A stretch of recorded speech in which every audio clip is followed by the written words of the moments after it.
Hey, what up? In this video, I'll make an outrageous claim about our virtual overlords being able to predict the future based on a science fiction book. Conspiracy theory is kinda out of fashion right now, so let's just rebrand it to a thought experiment and have some fun, okay? Okay. Psychohistory is a fictional science invented by Isaac Asimov, which is not a fictional name. This handsome science genius with a beer chop. No, wait, the other one. Yes. Speculated that it's possible to predict the future behavior of a large group of people, given enough people and enough data. This concept is introduced in the first book of his Foundation series, where they have a fuck ton of people, think a galaxy's worth, and a centralized government which stores information from all over said galaxy. Then, using a mix of history, psychology, sociology, and math, this dude called Harry Seldon is able to predict the inevitable fall of the millennial galactic empire. Seldon predicts a 30,000-year period of darkness and anarchy before a central government is re-established. Yes, I know lit snobs, Asimov is guilty of immonetizing the eschaton. But let's just roll with it for the sake of my little conspiracy theory, okay? Okay. So he makes arrangements to shorten this darkness period to 1,000 years by establishing two foundations on opposite sides of the galaxy, filled with strategically chosen people to reignite society once it crumbles. This millennia-type beat works because it's a sociological story, which means that the governments, institutions, and great sociological shifts are the main drivers of the story, not the individual people. It's an apes together strong kinda deal. And don't get me wrong, it has some fucking awesome characters. But don't get attached to them, they probably won't be in the next chapter. Anyway, imagine if there were a group of people, a company let's say, who had precise information about billions of people, a fuck ton of computing power, and the smartest people in the fucking world working for them. I mean, the potential is incredible, predicting genocides, pandemics, wars before they happen, and having a chance to prevent them. We could have stopped Big Chungus before it happened. Think about it. This dude that worked on Google, Kalev Litaru, from reimagining our world through data, is very optimistic about the prospect. Imagine you wind the clock to the index case of the Ebola outbreak. Imagine if we could take those myriad signals that were emerging at the time, and there were a lot of signals, and make sense of that. The problem is not the amount of data. We have a lot of data. Trust me, spying on you for information is their specialty. It's that, in comparison, we're awful at making sense of it.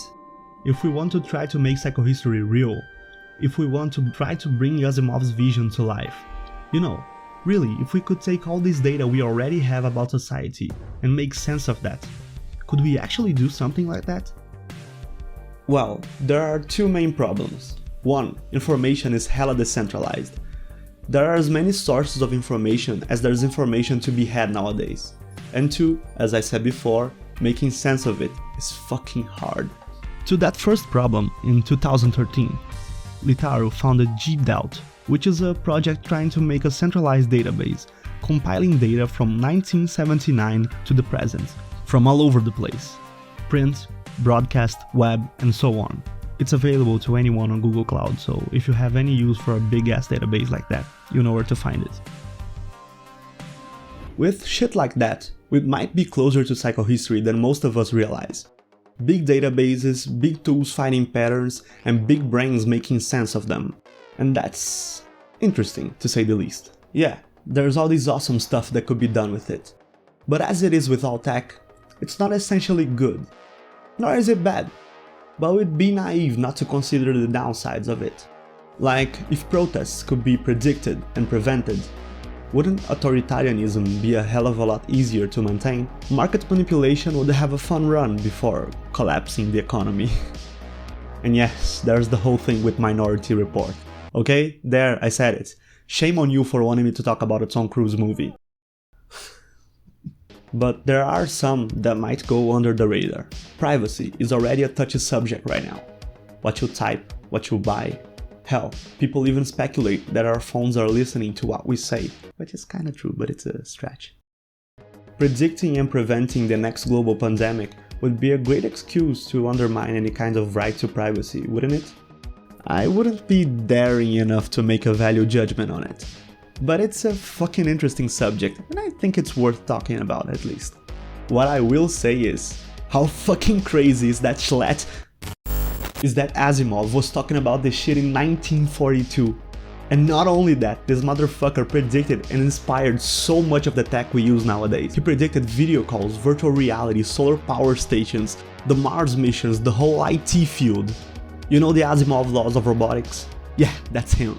He invented those for a science fiction book, and they were so good that we just decided to use them in real life. I can't give a conclusion to the whole Google predicting the future stuff.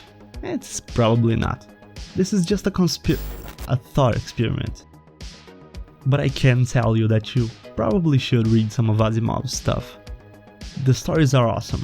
His writing style holds up surprisingly well, and when you think about when he was writing this shit, it gives you a bit of perspective. Stephen King says that reading and writing is the closest thing to telepathy we have. And if that's true, then Asimov's mind is one of the most interesting ones I've had the pleasure of linking up with.